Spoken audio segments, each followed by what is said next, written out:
Are today's guards in the NBA more dominant than ever? Or are they just all selfish stat stuffers? Oh my. Oh my god, this is ridiculous. A Kobe Bryant patch autograph. Woo! Number 4 of 10.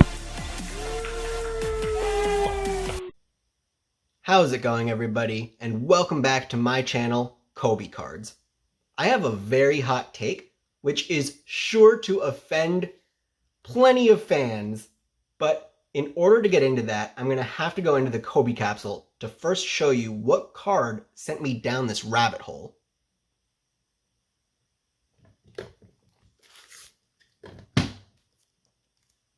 All right.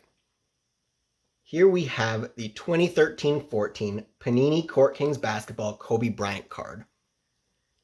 This card is number 52. And this particular year was the first year that they made Court Kings a permanent product in their lineup.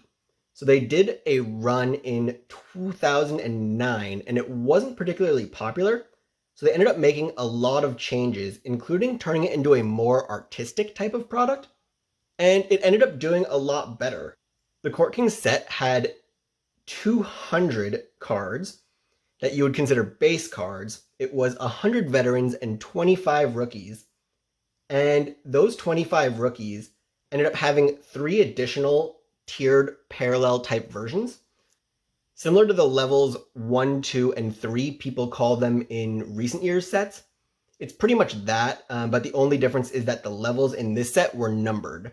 So it was to 225, 125, and then 49 are the 3 additional tiers above that. So regarding the product itself, Court Kings every year since 2013-14 has always been sold as a single pack box. And these boxes, or pack, was 10 cards each. And in those packs, you would get only 3 veteran base cards out of the 10 total cards. So given that there were 100 veteran cards, it would take you roughly 33 and a half boxes to find this Kobe card. Given that 2013-14 was Giannis's rookie year, value has gone obviously way up for products in this year. And realistically, you're looking at about $300 a box in today's market to get that 10 card pack essentially. So 33 and a third boxes at $300 a box, you'd be looking at an even $10,000 to find this exact card on average. But with that being said, if you're paying $10,000 in packs, obviously this is not what you're searching for. So onto the design. So the design itself, personally, I really like it. Now, I think every year has gotten a little bit better for Court Kings as well, but I really love the overall approach and the effort into the design of these cards. They actually look like they were made by someone who has knowledge of graphic design from Panini. Like, they actually had someone work on this card and put some effort in to make these. All right, onto the back of the card. So we've got height of, it will tell us eventually, 6'6", and weight of 200 pounds. So we're going to add that to our tracker. It looks like he's back to his career low of 200 on this one, as opposed to 220 we saw in our last video. And now to the passage. Calmly swishing the go-ahead free throws with 37 seconds left, Bryant finished the 88-85 win versus Charlotte on December 14th, 2013 with 21 points, 7 boards, and 8 assists. The well-rounded effort marked the 95th 27-7 contest of his career, third most among active players behind LeBron James and Kevin Garnett.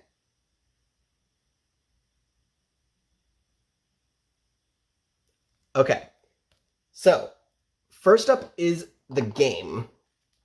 We're going to talk about the game. The Lakers are at Charlotte. They're losing by 6 with 2 minutes and 49 seconds left in the game. Kobe Bryant dishes to Nick Young, who hits a 3 to cut it to 3. So Kobe gets an assist there. With under a minute and a half left, Kobe takes it to the rim himself, hangs and scores to make it a 1-point game. Then with 37 seconds left, Kobe with his patented unguardable pump fake, which always makes even the best defenders bite, draws contact, goes to the line, and calmly sinks number 1 and then number 2. To cap it all off, check out the incredible defense by Kobe on Ben Gordon's three-pointer to end the game, which would have tied it. Classic Mamba doing everything in his power to get his team the win in this one. And he did it in front of MJ nonetheless. A game where Kobe just wanted it more than anyone on the court and executed late. Seems like a familiar story. But that brings me to the stat line of 27-7, where they said he was third in active players at the time to have those stats, behind LeBron James and Kevin Garnett. But think about the other 2 players that he's behind. Do you notice anything about that? They're not guards. So Kobe would be number 1 in that stat for all active guards. Now, you may look at that stat, 27-7, and think to yourself, not only is that not really impressive, but there are players who average that for an entire season today. I mean, we're talking Luka Doncic, James Harden, Russell Westbrook, Ben Simmons. And then there's guards that don't necessarily average this, but could do it quite often. Maybe throw in the mix Jimmy Butler, Chris Middleton, Lonzo Ball. Also after that, Kyle Lowry, DeMar DeRozan. So what's the big deal? The big deal is, historically, this doesn't happen a lot. Obviously, because Kobe was top of the list on the guards.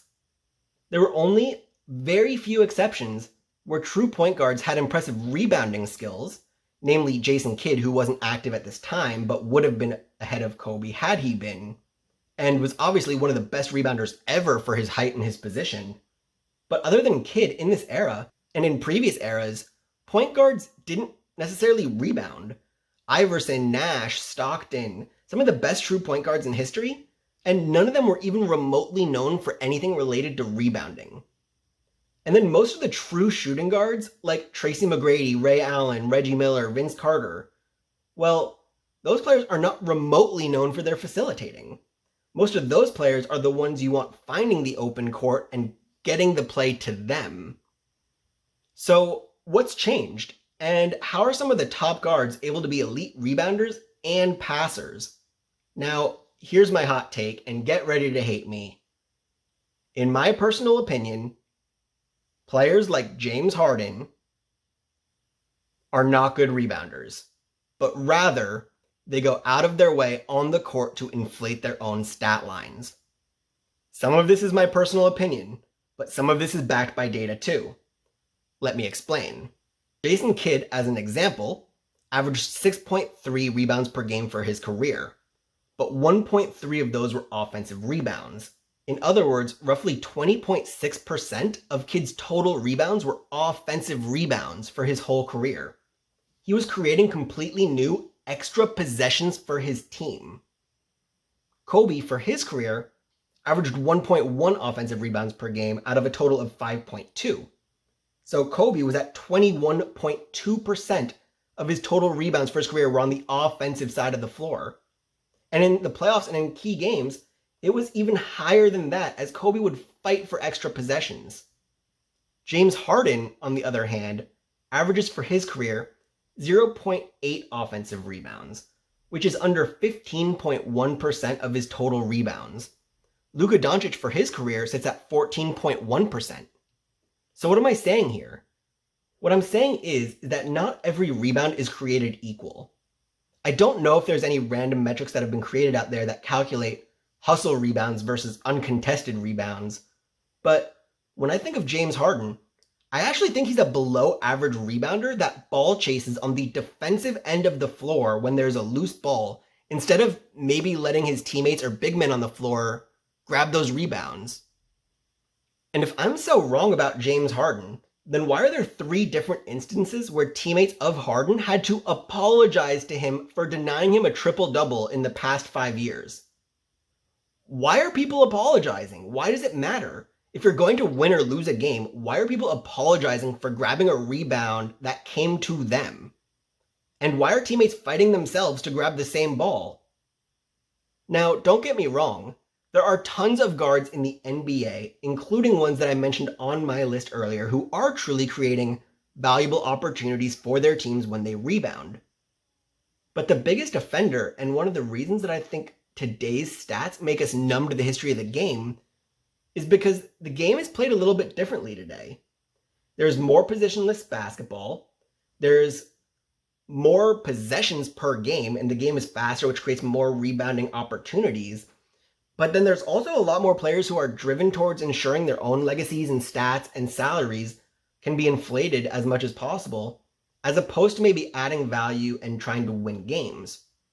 One of the things I love about someone like Stephen Curry, for instance, is that he can be 70 feet away from the basket with 1 second left in the quarter, and he's heaving it up because he's going for those 3 points that could be added to his team's score. He's not worried about his own field goal percentage going down if he misses. He wants the points and he wants his team to win first. Kobe was the same way, and he took so many last-second heaves and bad shots where maybe a teammate gave him just a horrible pass and, he was falling away, but he'd heave it up anyway for a prayer and just go for it, and that was his mentality. And some players don't do that. Some players end the quarter and hand the ball to the ref, and I just personally don't get that. Okay. I'm done. Rant is over. I got that out of my system. But what do you guys think? Change my mind. Let me know if I'm way off base or if you agree. I want to know either way. So we're going to be wrapping up this video. One thing we already touched on in a prior video I made is Kobe being clutch at the free throw line in late game situations. So since we already covered that topic, I didn't talk about that again today, even though the card did apply. Kobe hit 2 really clutch free throws. So if you haven't seen that video, I definitely recommend it, and I'm going to leave a link to that video as well. And that's it. As always, the card we talked about today will be uploaded to my Instagram and Twitter, which is @KobeCapsule, where you can find all of the cards that we've talked about on this channel. And if you are enjoying my videos and my tribute to Kobe, I hope you consider subscribing so that you can follow along as we continue our journey to remember and celebrate the life and career of Kobe Bryant. Thank you for watching, and I will see you next time with more Kobe cards.